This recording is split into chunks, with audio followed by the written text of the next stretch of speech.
नीतू माता।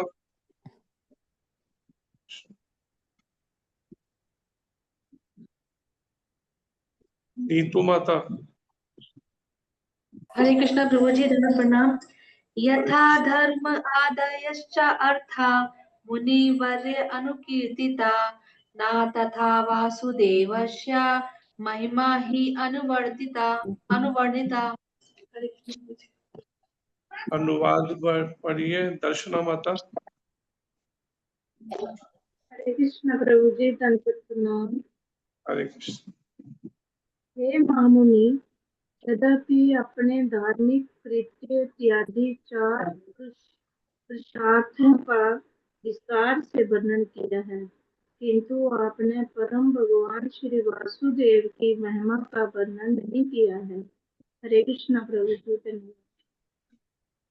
तात्पर्य का फर्स्ट पैराग्राफ पढ़िए मीनू माता। हरे कृष्णा प्रभु जी, धन्यवाद प्रणाम। अर्चनीय वंदनीय शीला प्रभुपाद जी द्वारा शीला प्रभुपाद की जय।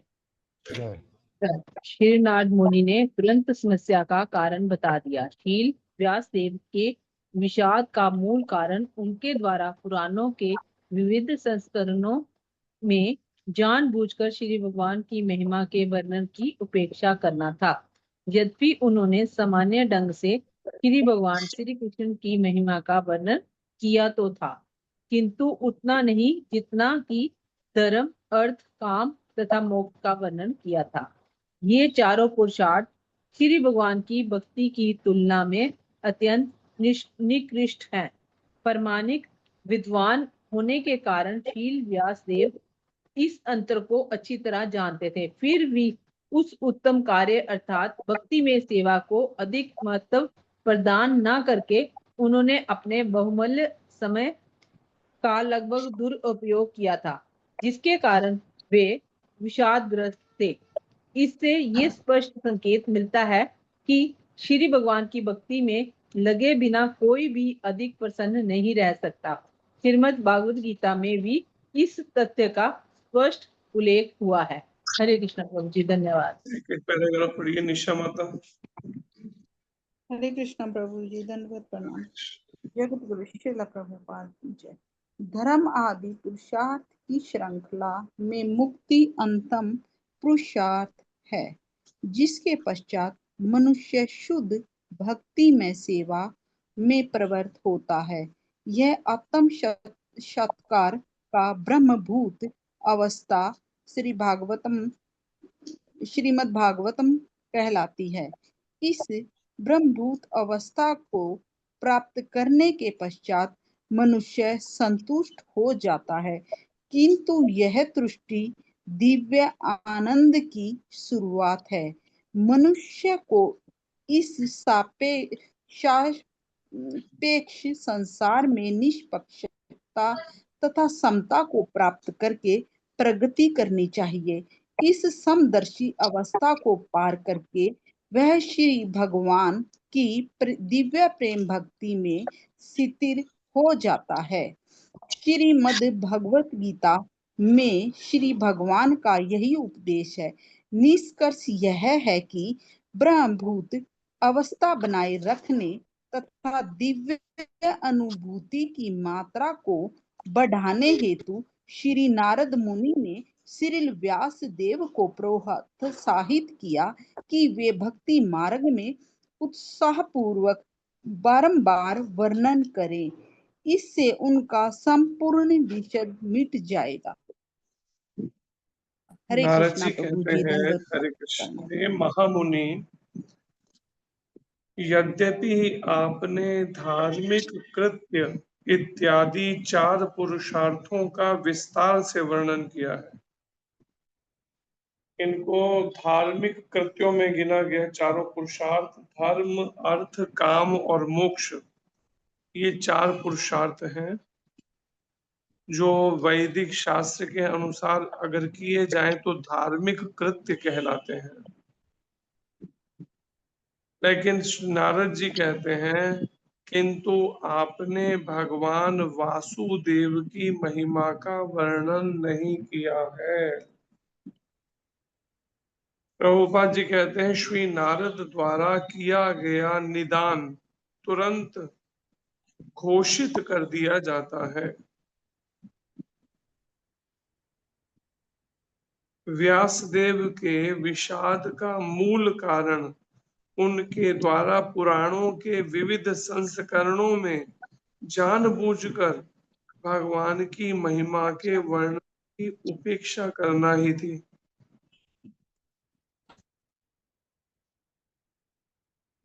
व्यासदेव के दुख जो विषाद है उसका मूल कारण उनके द्वारा पुराणों के विविध संस्करणों में जानबूझकर भगवान की महिमा के वर्णन की उपेक्षा करना थी।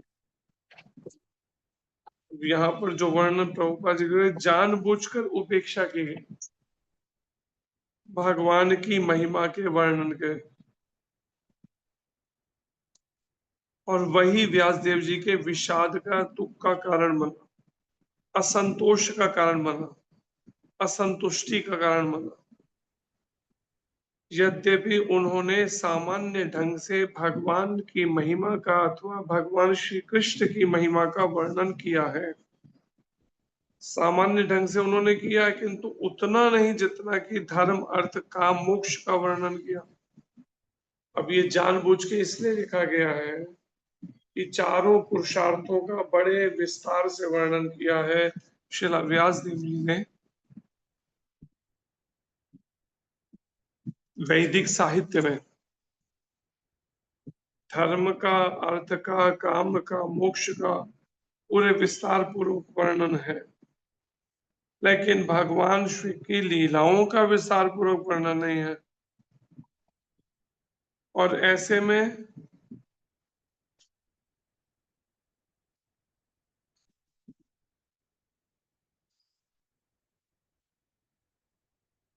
ये चारों पुरुषार्थ भगवान की भक्ति की तुलना में अत्यंत निकृष्ट हैं।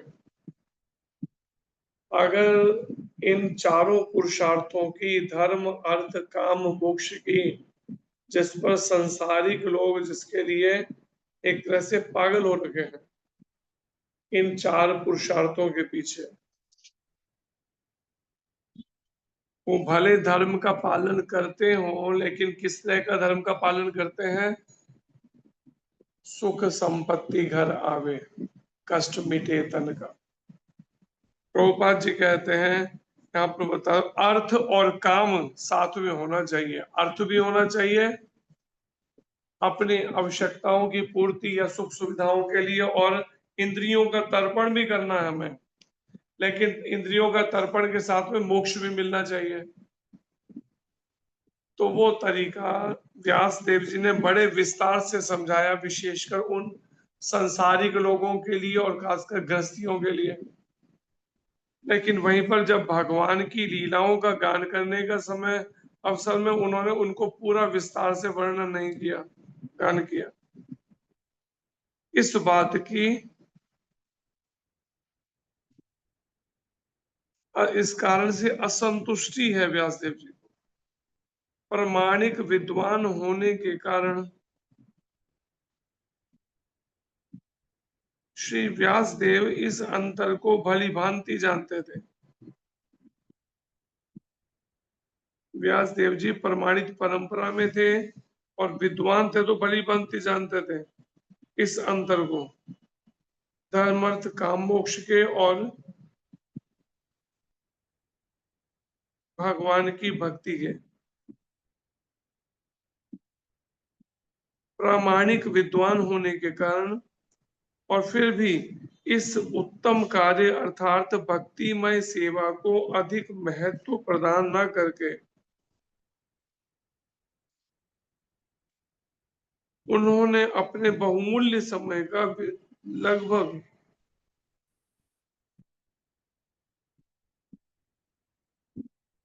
लगभग दुरुपयोग किया था, अपने इस बहुमूल्य समय का, कि जो उन्होंने भक्तिमय सेवा को अधिक महत्व प्रदान नहीं किया।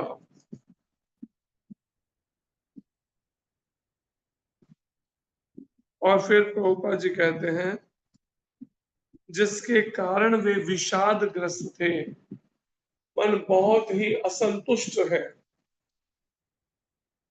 असंतुष्ट था उनका, अशांत था। इसी कारणवश इससे यह स्पष्ट संकेत मिलता है कि भगवान की भक्ति में लगे बिना कोई भी अधिक प्रसन्न नहीं रह सकता। अगर भगवान की भक्ति में नहीं लगा तो अधिक प्रसन्न नहीं, थोड़ी देर के लिए संतुष्टि मिलेगी, फिर दोबारा वैसे ही अशांत। भगवत गीता में इस तथ्य का स्पष्ट उल्लेख हुआ है। धर्म आदि पुरुषार्थों की श्रृंखला में मुक्ति अंतिम पुरुषार्थ है। अगर इस श्रृंखला देखी जाए, धर्म, फिर अर्थ, काम और फिर मोक्ष, अंतिम जो पुरुषार्थ है वो है मोक्ष,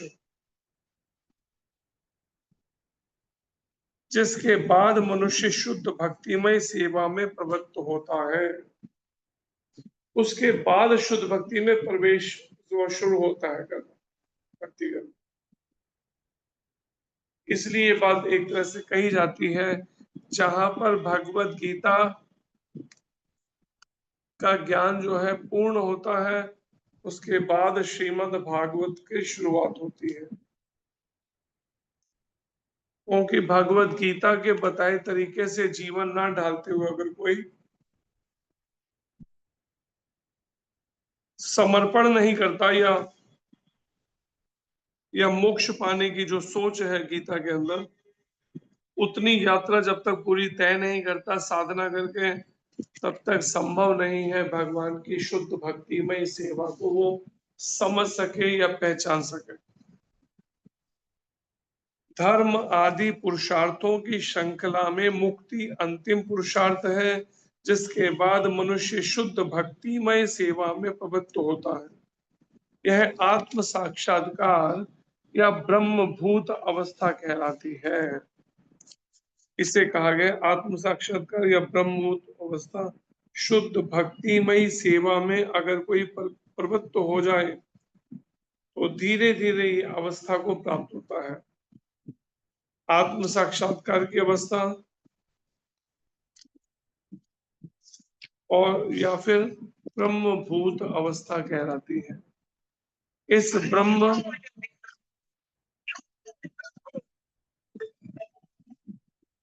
इस ब्रह्मभूत अवस्था को प्राप्त करने के बाद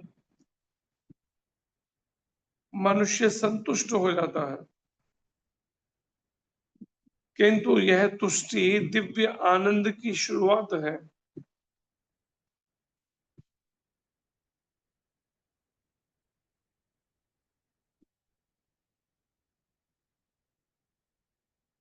किंतु यह तुष्टि दिव्य आनंद की शुरुआत है। जो ब्रह्मभूत अवस्था का मतलब क्या होता है?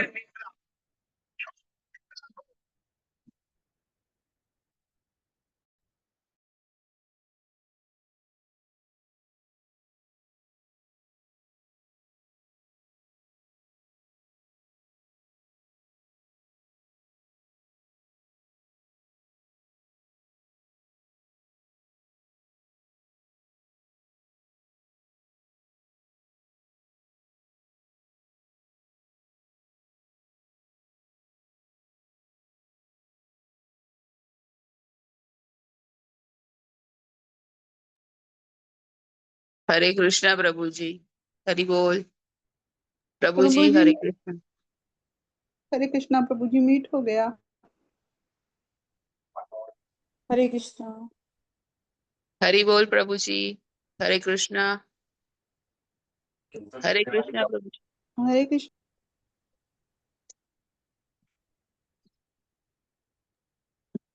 अकाउंटेंट की कॉल आ गई थी बीच में, इमरजेंसी कॉल।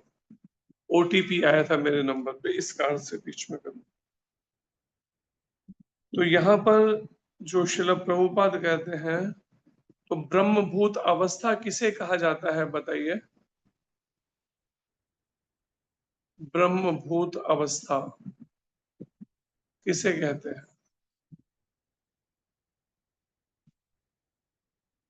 बोलिए।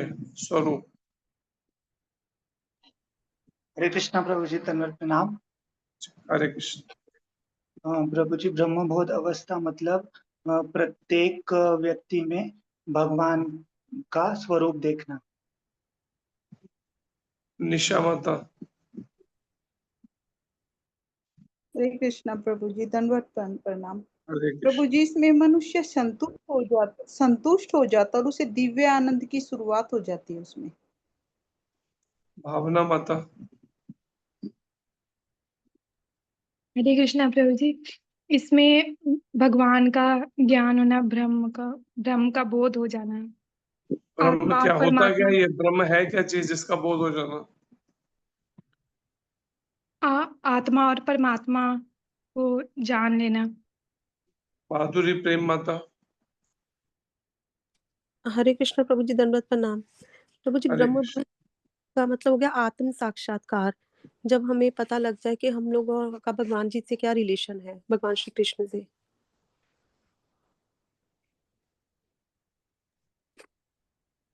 प्राण गोपाल प्रभु। हरे कृष्णा प्रभु जी, दंडवत प्रणाम। प्रभु जी, हरे कृष्ण। आत्मा और परमात्मा का सही से ज्ञान हो जाना, यह जान लेना कि आत्मा जो है परमात्मा की नित्य दास है। यहाँ पर वर्णन है, प्रभुपाद जी कहते हैं ये ब्रह्मभूत अवस्था जो है, उस दिव्य अनुभूति जो है, अनुभव उसका बिल्कुल शुरुआत ब्रह्मभूत अवस्था को प्राप्त करने के बाद मनुष्य संतुष्ट हो जाता है, या फिर यह आत्म साक्षात्कार या फिर ब्रह्मभूत अवस्था कहलाती है। ब्रह्मभूत अवस्था है ईश्वर को सर्वव्यापक या फिर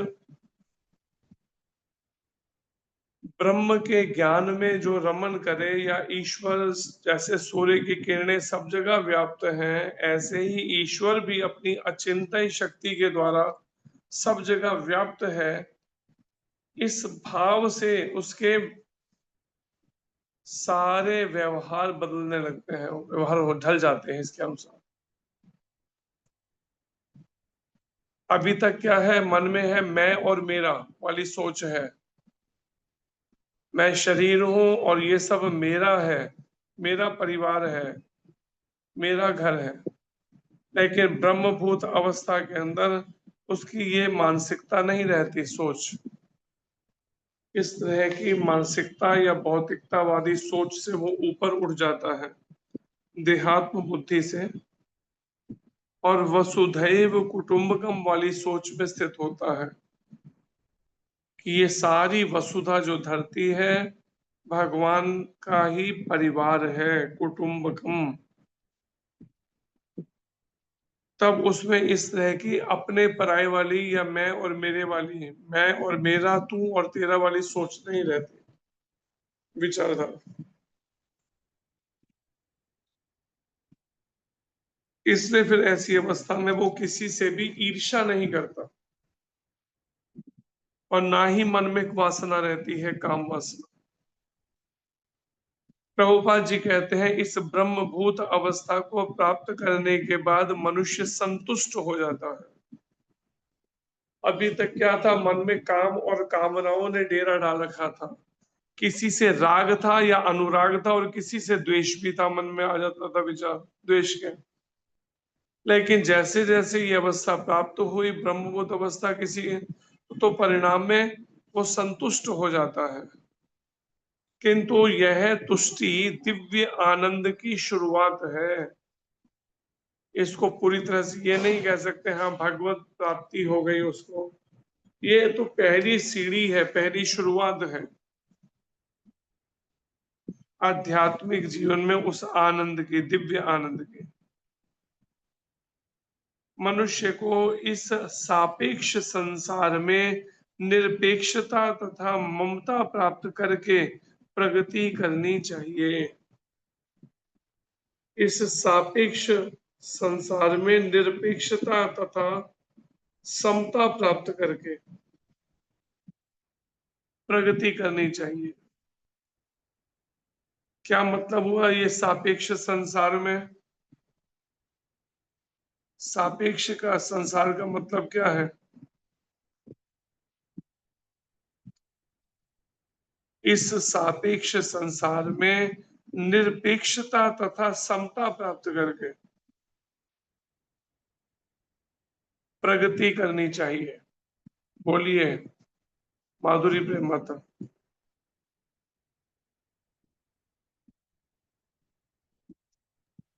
हरे कृष्ण प्रभु जी नहीं पता, वो मेरा पिछला ही हाथ खड़ा रह गया था। सॉरी प्रभु जी। प्राण गोपाल प्रभु। हरे कृष्ण प्रभु जी। सापेक्ष हरे का अर्थ ये हुआ प्रभु जी कि ये जो संसार है ये ज्ञानी लोग बोलते हैं कि जैसे नष्ट होने वाला है, या वो क्या बोलते हैं कि जैसे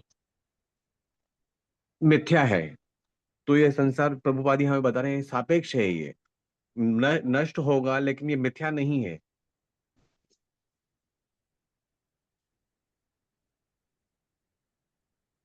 सापेक्ष संसार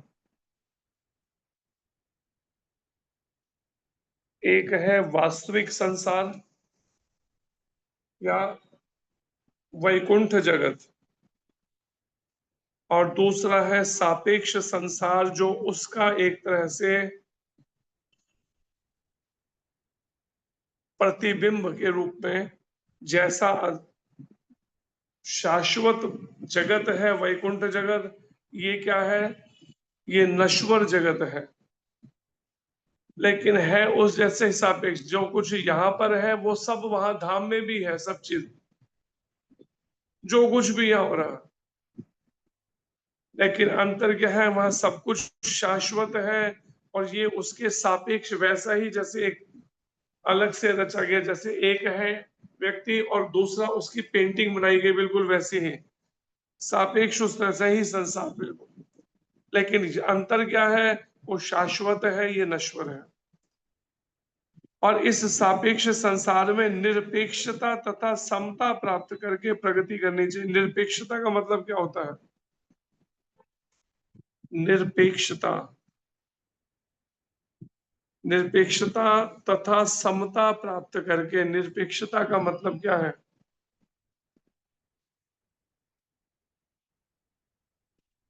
बोलिए हेतल माता। हरे कृष्णा प्रभु जी, दंडवत प्रणाम। किसी से अरे अपेक्षा नहीं रखनी है, किसी से अपेक्षा नहीं रखनी। धीर कृष्ण जी। हाँ, हरे कृष्ण प्रभु जी धन्यवाद। हरे कृष्ण। प्रभु जी, इससे कि उससे निर्लिप्त रहकर, मतलब रह के भी, जैसे पद्म पत्र पानी में रह के भी उससे अलग रहता है, तो रह के भी अपना कर्तव्य करना और सबसे समदृष्टि रखना, जैसे ब्रह्मभूत प्रसन्नात्मा ना सोचती ना कांक्षति सम सर्वेषु भूतेषु, एक भगवत गीता का 68 श्लोक है। उस हिसाब से उसमें रह के भी अलग रहना और आप समदृष्टि रखना सबसे।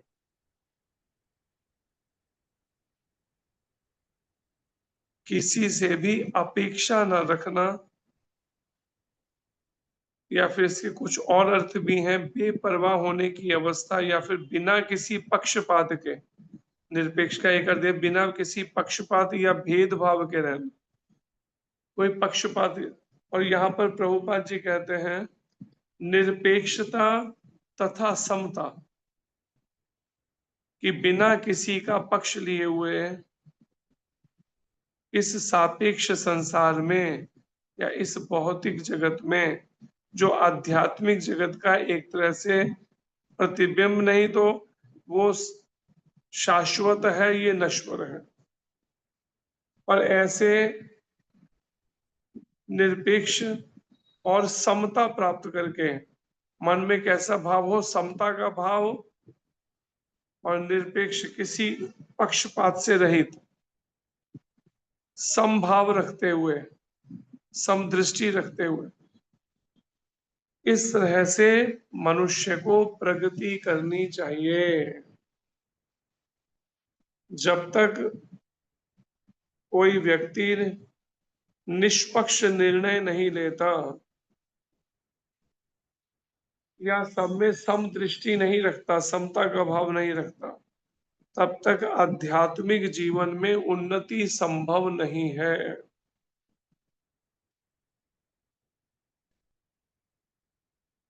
इस समदर्शी अवस्था को पार करके वह भगवान की दिव्य प्रेम भक्ति में स्थिर हो जाता है। और जब वो इस समदर्शी हो जाता है, सभी को एक समान दृष्टि से देखने लगता है। जब दृष्टि में किसी तरह की अपने वाली सोच खत्म हो जाती है, विचारधारा,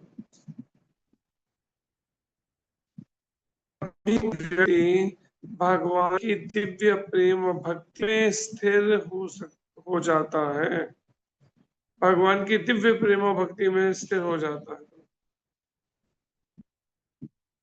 भगवत गीता में भगवान का यही उपदेश है। निष्कर्ष यह है कि ब्रह्मभूत अवस्था बनाए रखने तथा दिव्य अनुभूति की मात्रा को बढ़ाने के लिए नारद ने व्यास देव को प्रोत्साहित किया था। ब्रह्मभूत अवस्था बनाए रखने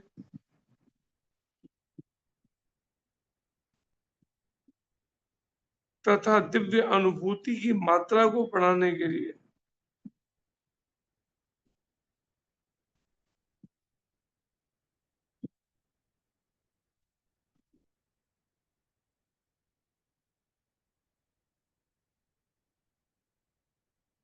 ब्रह्मभूत अवस्था को बनाए रखने तथा दिव्य अनुभूति की मात्रा को बढ़ाने के लिए नारद जी ने व्यास देव को प्रोत्साहित किया। व्यास देव जी को और अधिक ऐसी दिव्य अनुभूति हो सके और उनकी वो अवस्था भी बनी रहे, ब्रह्मभूत अवस्था, या फिर निरपेक्ष और समता का भाव हृदय में बना रहे और दिव्य अनुभूति भी प्राप्त कर सकें इस दिव्य ग्रंथ के लेखन से पहले। तो उस दिव्य अनुभूति की मात्रा को बढ़ाने के लिए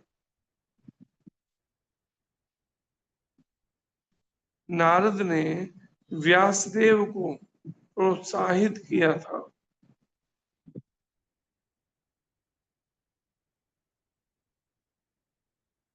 और वे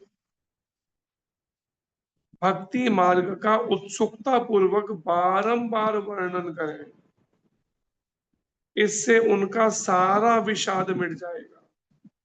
आखिर में प्रभुपाद जी कहते हैं, नारद जी ने क्या शिक्षा दी कि वे भक्ति मार्ग का बड़ी उत्सुकता के साथ बार-बार वर्णन करें भक्ति मार्ग का।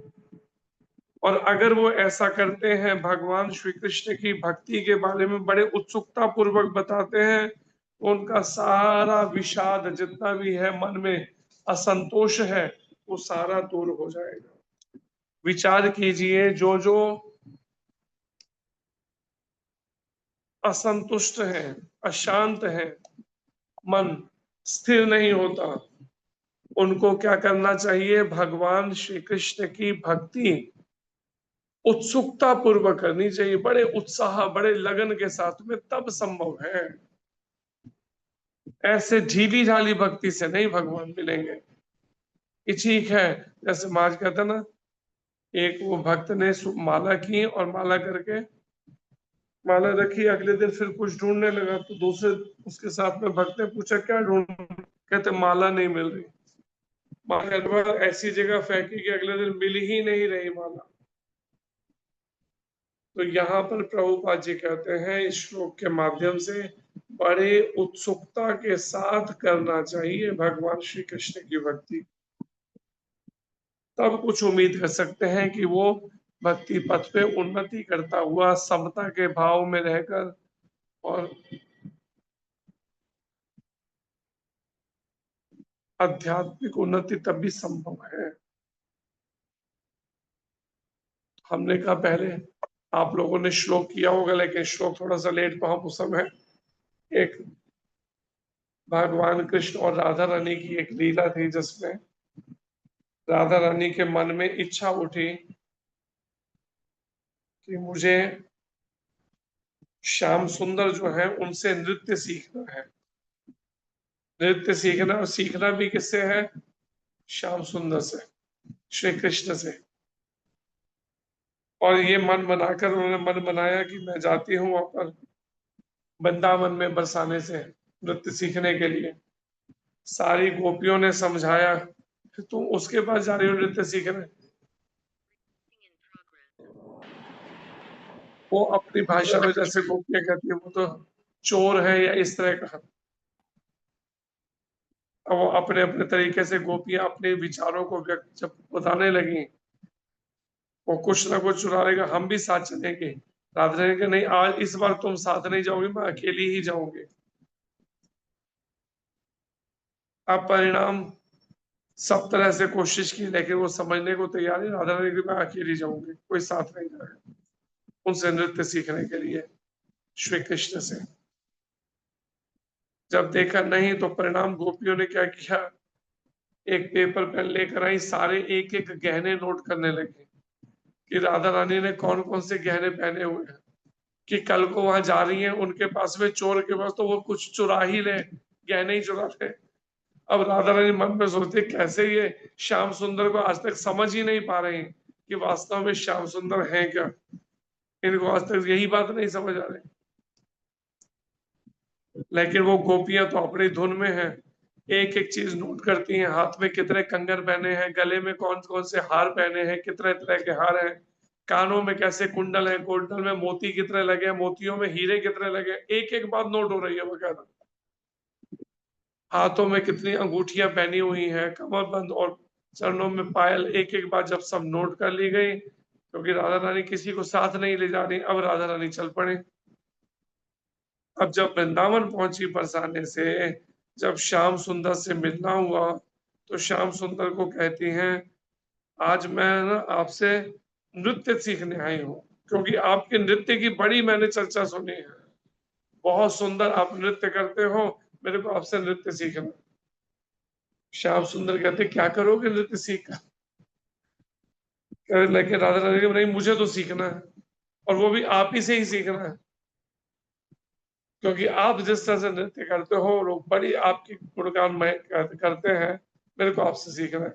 अब जब बार बार आग्रह किया तो कृष्ण कहते ठीक है ऐसी बात है, लेकिन इतना उसमें ध्यान रखना होगा कि जो जो मैं मुद्राएं बनाऊं बिल्कुल वैसी ही मुद्राएं बनानी होंगी। अगर थक भी जाओ, थकावट भी हो जाएगा नृत्य करते करते, तो चेहरे पे थोड़ा भी भाव नहीं आना चाहिए थकावट का, जरा सा भी चेहरे पे थकावट का भाव नहीं आना चाहिए। फिर उसके बाद में जो त्रिभंग है, और श्याम सुंदर तो कमर को ऐसे लचकाते हुए नृत्य तो बिल्कुल वैसे ही साथ साथ करना होगा, और नेत्रों के जो है भंगिमा वो भी बिल्कुल वैसी रहनी चाहिए जैसी मैं करूंगा। अब राधा रानी ने सब चीजें एग्री कर ली, क्योंकि आपकी मोर लगाकर, वो मोर पंख लगाकर आपका जो मयूर नृत्य है वो उसकी बड़ी चर्चा सुनी है मैंने राधा रानी का, मुझे सब सीखना। अब जब बार बार आग्रह किया तो श्री कृष्ण जो है वो नृत्य सिखाने लगे। और पहले तो चलो ठीक है गोपियों के साथ, लेकिन आज केवल कृष्ण है और राधा रानी, बस दो ही हैं।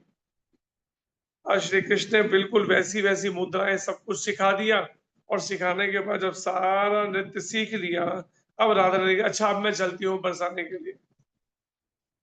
अब श्याम सुंदर, वो संत कहते हैं कि श्याम सुंदर जो है वो मन में सोचने लगे अजीब बात है, मैंने इतनी मेहनत की, इतना नृत्य सिखाया, बदले में मेरे को कुछ दिया ही नहीं, मिला ही नहीं मेहनताना कोई बदले में, कम से कुछ तो मिलना चाहिए मेरे को, और ये तो ऐसे ही चल पड़ी बरसाने के लिए वापस, और ऐसे तो मैं जाने नहीं दूंगा, मन में सोच रहे हैं। तो राधा रानी को कहते हैं एक मिनट रुको जरा, देखो ये देखो कितने सुंदर ये वृक्ष है।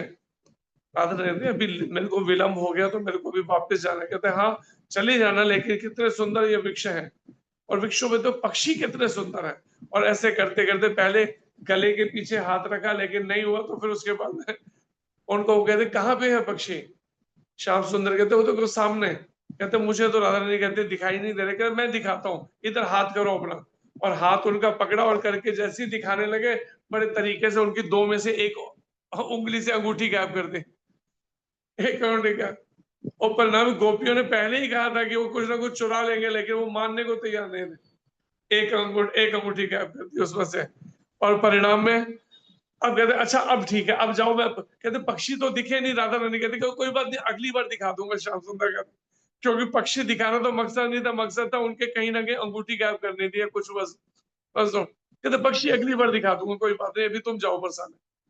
अब बरसाने पहुंची तो वहां अब राधा रानी थकी हुई थी, जाना था, लेकिन गोपियों ने कह लिया, उन्होंने निकाला पूरा का पूरा, एक एक चीज टैली करनी शुरू करी, मिलाने, कितने गहने पहन के गई थी, वापस कितने पहन कर आए।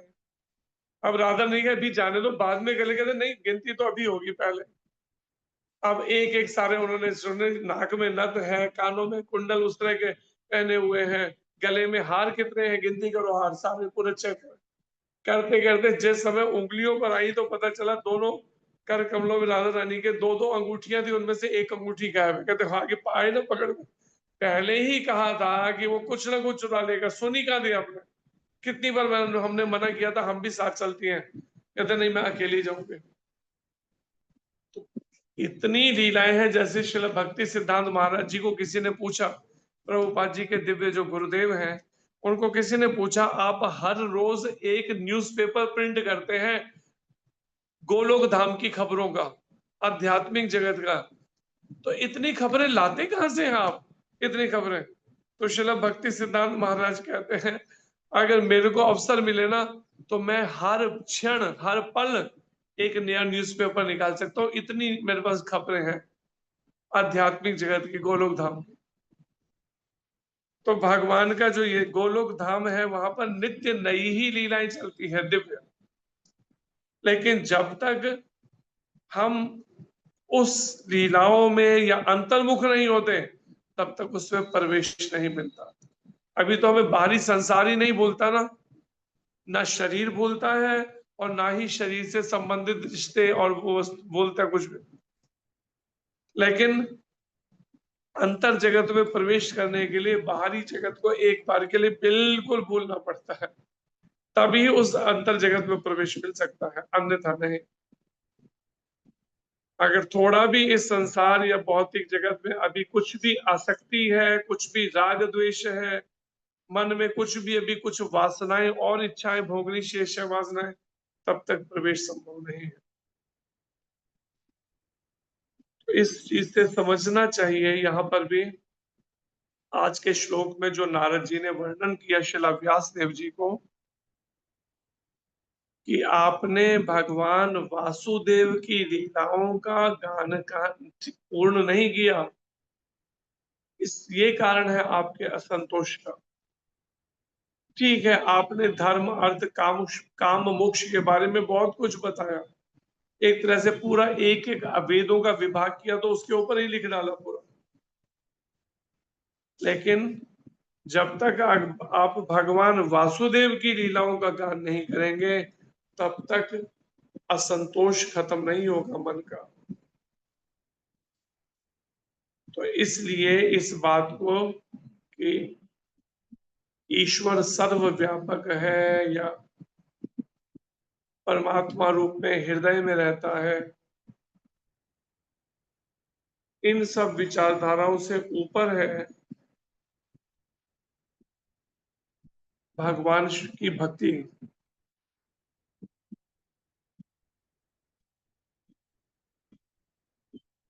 इस बात को विचार करते हुए हमें इसे समझना चाहिए कि जब तक हम भगवान की विशुद्ध भक्ति नहीं प्राप्त करते, नहीं प्राप्त कर पाते, जब तक एक योग्य प्रमाणिक गुरु के मार्गदर्शन में निष्काम भक्ति निष्काम सेवा करते हुए, तब तक संभव ही नहीं है भगवान श्री कृष्ण का जो प्रेम है हमारे हृदय में जागृत हो सके। इसलिए जो ये नियमों का पालन है, नाम जप है, मंगल आरती है, गीता भागवत का अध्ययन श्रवण है, ये धीरे धीरे उस अवस्था तक हमें लेकर आएगा जिस समय हमारा मन केवल कृष्ण भावना से भावित हो जाए पूर्ण रूप से, अन्य किसी भी तरह का राग द्वेष नहीं।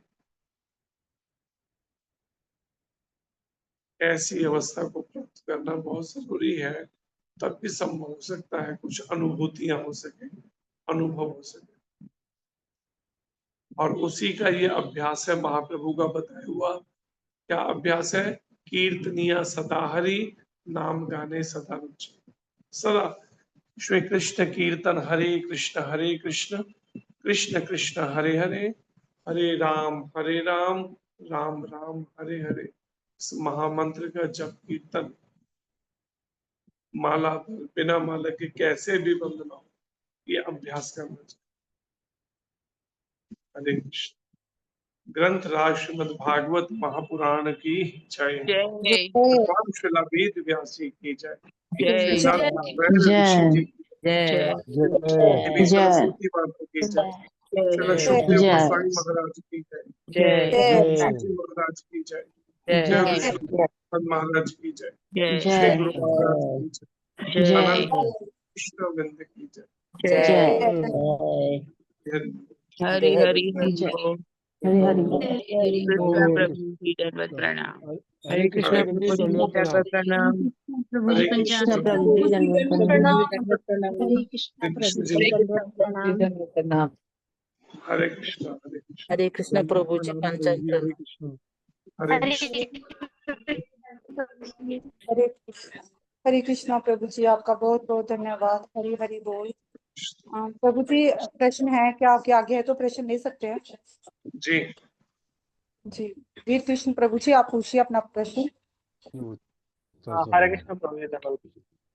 हरे कृष्ण। प्रभु जी, मैं कहीं पढ़ रहा था, प्रभुपाद जी का एक लिखा हुआ एक श्लोक मुझे समझ में नहीं आया थोड़ा। ये पाप के ऊपर लिखा हुआ था, प्रारब्ध जो कर्म है हमारे, प्रारब्ध अप्रारब्ध बीजम कूटम। प्रारब्ध अप्रारब्ध बीजम कूटम।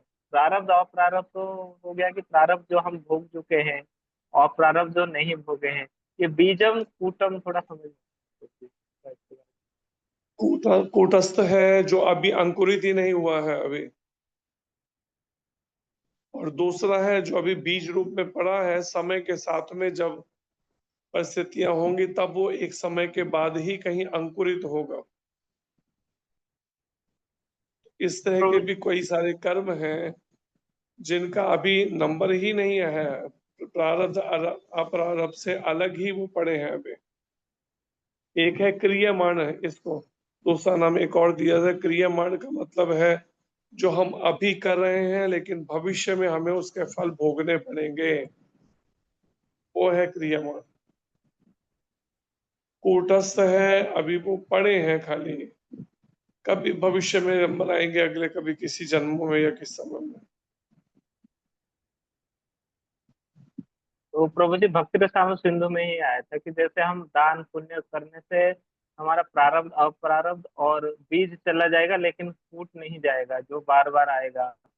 तो कुंजर स्नान जैसे वो करके लेकिन इसमें लिखा जो बार बार आएगा उसके लिए भी शास्त्र में वर्णन है। गतो मुकुंदम परिहर्त करतम, 11वां स्कंद 5वां अध्याय 41वां श्लोक, उसको पढ़िए अनुवाद तात्पर्य को भागवत के 11:5:41। हुआ। श्रील सुखदेव जी कहते हैं अगर कोई भगवान श्री कृष्ण की भक्ति में निष्काम भावना से अगर लग जाता है, समर्पित हो जाता है, तो उसका कुछ भी शेष नहीं रहता। कृष्ण कहते हैं वो सब मैं फिर देखता हूँ। लेकिन उस तरह का समर्पण चाहिए जो कई बार बताया, मनसा वाचा कर्मणा, मन वाणी और कर्म तीनों से समर्पण। अभी तो समर्पण हमने किया है, लेकिन किसको? अपने मैले मन को किया हुआ है, या पत्नी को, पति को, बच्चों को, लेकिन भगवान कृष्ण को वो समर्पित कर। हरे कृष्ण। जी।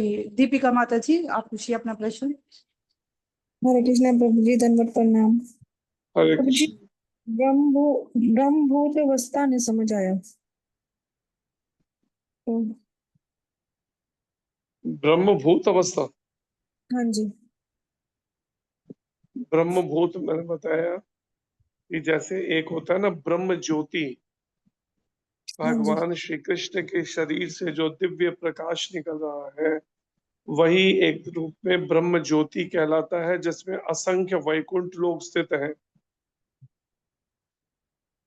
और उस प्रकाश स्वरूप भगवान के उस निराकार रूप में, उस प्रकाश स्वरूप के उसी के ही वो चिंतन में लगता है ब्रह्मभूत अवस्था में कि ईश्वर सर्वव्यापक है और जीवात्मा परमात्मा की अंश है। इस तरीके से ही वो प्रैक्टिस करता है। और एक दिव्य अनुभूति। दिव्य अनुभूति दिव्य अनुभूति है कि भगवान के भगवत साक्षात्कार या अनुभव होना। जब हम निष्ठा, रुचि और आसक्ति इन अवस्थाओं से भी जब ऊपर उठ जाते हैं तो तब वो दिव्य अनुभूति का अनुभव हम कर सकते हैं उनके एसोसिएशन में या उनके संग से, भगवान के शुद्ध भक्तों के माध्यम से, उनकी कृपा लेकर। ठीक है प्रभु जी। अपने खुद के प्रयासों से ये संभव नहीं है, इसलिए प्रमाणिक गुरु और प्रमाणिक शास्त्र के शरणागत होना ही एकमात्र तरीका है।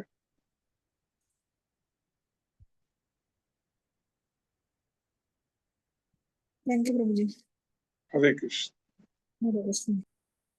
जी हरे कृष्णा। जी बिंदु माता जी, आप पूछिए अपना प्रश्न। हरे कृष्णा प्रभु जी, दंडवत प्रणाम। हरे कृष्ण जी। प्रभु जी, जैसे मैंने आपको कल भी सेम क्वेश्चन किया था कि भीष्म पितामह के जो 101 जन्म वाला जो कर्म सामने आया था, तो वो था कि कूटस्थ कर्म। तो वो संचित कर्म में, मतलब वो तो संचित कर्म भी हो सकता था ना? पूर्व के अंदर जो उनका कर्म जैसा वर्णन आता है कि 101वें जन्म का महाभारत में रखा था, कह लीजिए उस समय बीज रूप में या कूटस्थ समय आने पे वो फलित हुआ है 101वें जन्म में जाके, तब जाके वो शुरू हुआ, उसका फल आया। तो प्रभु जी, जो संचित कर्म फिर वो कैसे, वो भी तो हमारे जन्मों जन्मों के ही इकट्ठे संचित कर्म हुए। तो अगले ही जन्म में शुरू हो जाते हैं ना आना। क्रियामाण अभी कर रहे हैं, अगले जन्म में भोगेंगे। संचित हैं जो पिछले जन्म में किए थे, अब इस जन्म में भोग रहे हैं। दूसरे हैं बीज रूप में पड़े हैं, अगले किसी समय में भोगने को आएंगे कुछ जन्मों।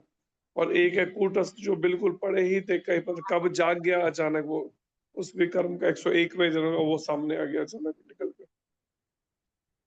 और भगवान श्री कृष्ण कहते हैं इस बारे में उद्धव जी को कि गहना कर्मणो गति, कर्मों की गति ऐसी संगन है उलझन, कब कौन से कर्म का फल कब आ जाए कुछ नहीं कह सकते। प्रभु जी इसलिए भगवान कहते हैं भागवत में गतो मुकुंदम परिहर्त करता। भगवान मुकुंद की शरण लेने पर ये सारी चीजें ठीक होने लगती, परिस्थिति के अनुसार वैसे वैसे बदलती चली जाएंगी। जैसे जैसे हम आध्यात्मिक जीवन में उन्नति करें या फिर कह लीजिए समर्पण का भाव जितना दृढ़ होता जाएगा, या पूर्व का जो है वो अशुद्धि खत्म होती जाएगी। जैसे पितामह ने भी स्वीकार किया ना इस बात के लिए कि मैंने इस पापी का अन्न खाया था, इसलिए मुझे बाणों की शैया पे इस समय वो सारा रक्त बह रहा है शरीर से। अब मेरी बुद्धि शुद्ध हो गई है, मैं सही समझ सकता हूँ।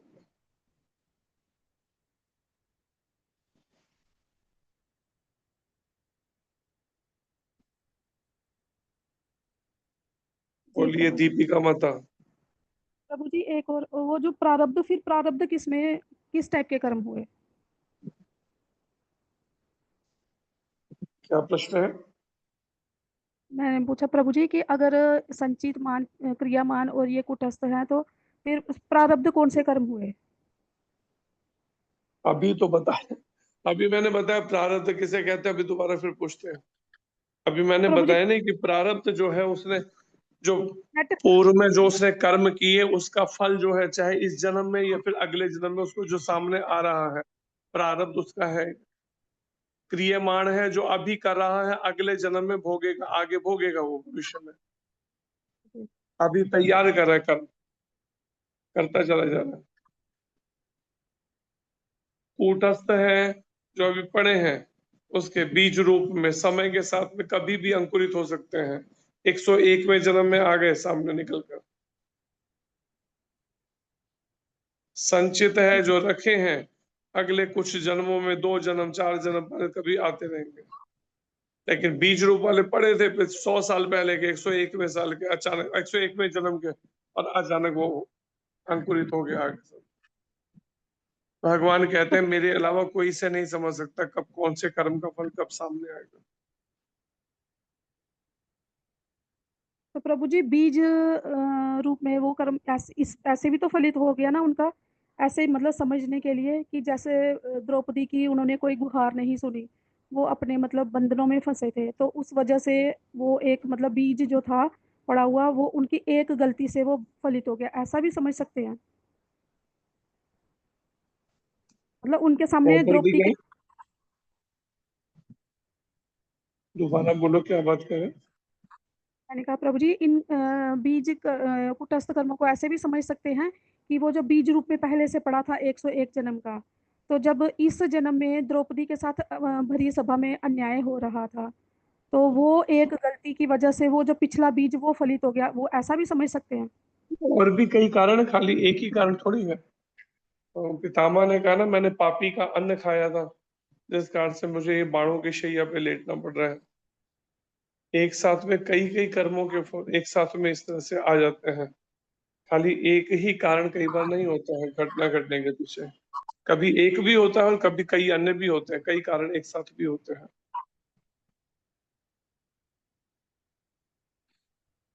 जी जी प्रभु जी, धन्यवाद प्रभु जी। हरे जी कृष्ण। हरे कृष्णा। दीप्ति माता जी आप पूछिए अपना प्रश्न। हरे कृष्ण प्रभु जी, दंडवत प्रणाम। हरे प्रभु जी मेरा प्रश्न था कि प्रारब्ध को क्या हम मिटा सकते हैं अपने कुछ कर्मों से? सभी को मिटा सकते हैं, प्रारब्ध को भी मिटा सकते हैं, संचित को भी मिटा सकते हैं, क्रियमाण को भी मिटा सकते हैं, लेकिन जो बताया अभी मैंने, मनसा वाचा कर्मणा, प्रमाणिक गुरु और प्रमाणिक शास्त्र के माध्यम से पूर्ण समर्पित कृष्ण भावना से भावित हो जाना, निष्काम भावना से केवल, तब मिट सकता है उससे।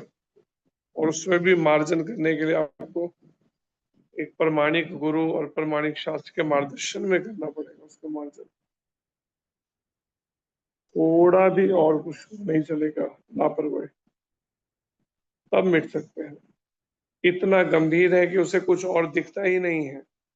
जिसका उदाहरण है, मीरा माता को केवल एक ही बात दिखती है, मेरे तो गिरधर गोपाल दूसरो न कोई। विचार कीजिए, क्या वैसी समझ है?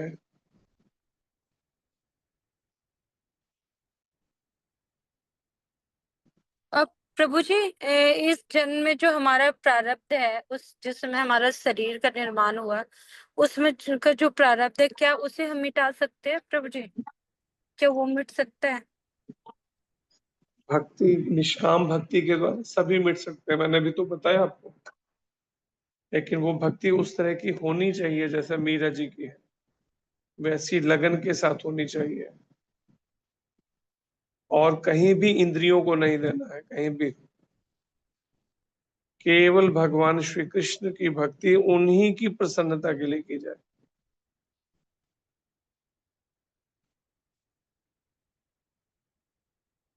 अर्थात कृष्ण भावना से भावित कर्म होने चाहिए।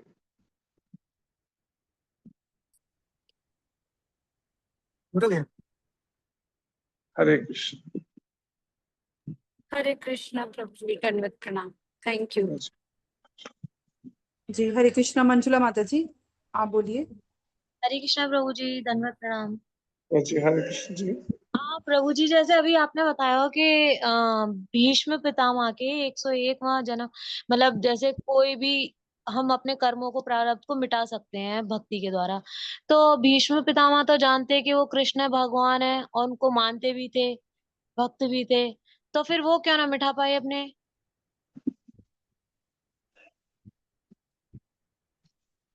उस प्रारब्ध को? 12 महाजनों में से एक नाम आता है भीष्म पितामह का। महाजन का मतलब क्या है? महान जन। महाजन जो अपने स्वयं आचरण करके सिखाते हैं, वो इसलिए वो है, इस तरह का वो रोल प्ले कर रहे हैं। ये बात को भी विचार करना चाहिए। वो तो मतलब हमारी ये तरह कर्मों का बताने भोगने के लिए नहीं आए हैं, वो केवल भगवान की इच्छा से उस भगवान की लीला में सहयोग करने और बद्ध जीवों को दिखाने समझाने आए हैं कि किस तरह से कर्मों का ये फल भोगने पड़ते हैं जीव को। अपने आचरण से सिखा रहे हैं। ये महाजनों का यही होता है, जो 12 महाजनों के बारे में वर्णन है। उनके आचरण से, उनके हर उससे कोई ना कोई शिक्षा मिलती है। इसलिए पितामह को इस गिनती में नहीं गिन सकते हम कि हाँ जैसे हम कर्मों का भुगतान भोग रहे हैं, ऐसे पितामह को भी भोगना पड़ा, वो सोच में नहीं ले सकते। अच्छा वो ठीक अपने है। आचरण से सिखा रहे हैं केवल। नहीं, अभी एकदम से दिमाग में ये वाली बात आई, क्योंकि जब बता रहे हैं ना कि अपने भक्ति से आप सभी कर्मों को मिट सकते हैं, तो मुझे एकदम से दिमाग में आया ये भीष्मता वाला, कि मैंने कहा जब मिटा सकते हैं तो उन्होंने क्यों नहीं मिटा पाए वो, ये चीज आई। ठीक है प्रभु जी, आप समझ रहे हैं। हरे कृष्णा, धन्यवाद। जी शक्तिमती माता जी, आप पूछिए अपना प्रश्न। कृष्ण माता जी, हरे कृष्ण प्रभु जी, धन्यवाद प्रणाम। तो मुझे मेरा प्रश्न ये है कि जैसे भक्ति करते हैं, भक्ति करते करते जैसे किसी का शरीर टूट जाता है और मृत्यु हो जाती है, तो प्रभु जी क्या उनका श्राद्ध होता है? हाँ जी। प्रभु जी जिनकी मृत्यु हो जाती है भक्ति करते करते, तो क्या उनका श्राद्ध होता है? अगर भक्ति पूर्ण नहीं कर पाए हैं तो उसका करना चाहिए। अगर भक्ति अधूरी है, पूर्ण नहीं कर पाए, तो भक्ति पूर्ण करना उतना आसान भी नहीं है ना, क्योंकि व्यक्ति अपनी अटैचमेंट आसक्तियों को कहाँ छोड़ना चाहता है। भक्ति भी किए जा रहा है, उसे प्रभु भक्ति जी फिर करते हमें करते कैसे पता मोक्ष भी चलेगा चाहिए, कि भाई मोह भी आसक्ति को भी बनाए रखता है, तो वो भक्ति कहाँ पूर्ण होगी, कैसे होगी पूर्ण?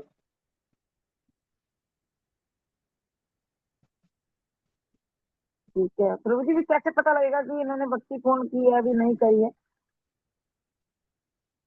के जीवन के आखिरी समय से पता चल जाएगा। अगर भक्ति पूर्ण की होगी तो शरीर प्रभुपाद जी की तरफ फ्लेक्सिबल होगा, बिल्कुल अकड़ेगा नहीं। अगर भक्ति अधूरी होगी तो शरीर अकड़ जाएगा। एक तो ये भी तरीका है, और भी कई तरीके हैं, पर एक ये भी है उसमें। ठीक है प्रभु जी, हरे कृष्ण। हरे कृष्णा प्रभु जी, धन्यवाद। जी हरि हरि बोल। हरे कृष्णा प्रभु जी, आपका बहुत बहुत धन्यवाद। प्रभु जी अभी और किसी भक्त का प्रश्न नहीं है, आपकी आगे है तो मीटिंग एंड करें। जी हरे कृष्ण। जी हरे कृष्ण। वाणिशा कल्पतरुभ्यश्च कृपा सिंधुभ्यो एव च पतितानां पावनेभ्यो श्री वैष्णवेभ्यो नमो नमः। श्री गुरु महाराज की जय। श्रील प्रभुपाद की जय। श्री वैष्णव वृंद की जय। श्री प्रभु जी की जय। हरि बोल प्रेमानंदे, हरि हरि बोल। हरि बोल। दंडवत प्रणाम। हरे कृष्णा प्रभु जी, दंड प्रणाम। हरे कृष्ण जी, हरे कृष्ण। कृष्णा प्रभु जी, धन्यवाद प्रणाम। हरे कृष्ण। हरे कृष्ण प्रभु जी, धन्यवाद प्रणाम। हरे कृष्ण।